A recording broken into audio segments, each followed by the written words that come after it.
Nagsimula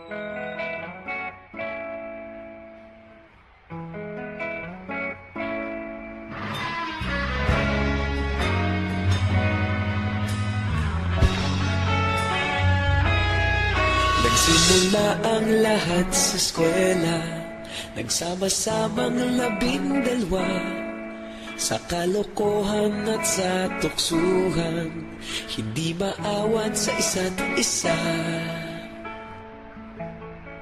Madalas ang standby sa cafeteria, isang barkada na kay saya.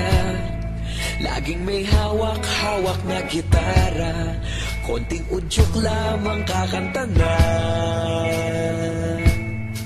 Kay simple lamang ng buhay noon, walang mabibigat na suliranin. Problema lamang laging kulang ang datong. Sana napunta ang panahon?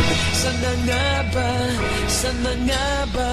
Sana napunta ang panahon? Sana nga ba? Sana nga ba?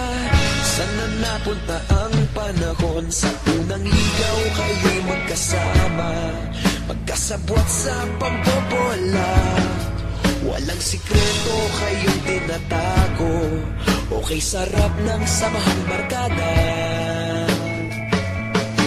Nagkawatakan na sa kolehiyo, kanya-kanya na ang nilakaran.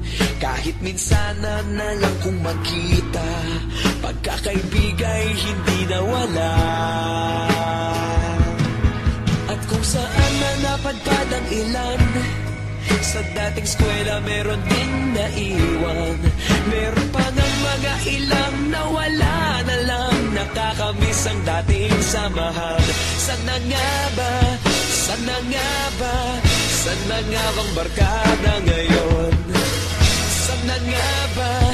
Sana nga ba? Sana nga bang barkada ngayon?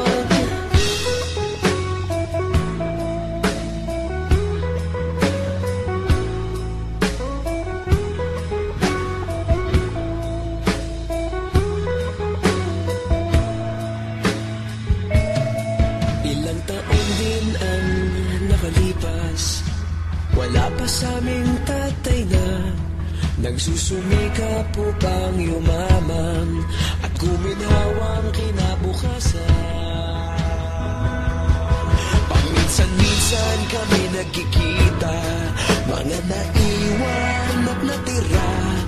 At gaya nung araw namin sa eskwela, pag magkasama'y nagwawala.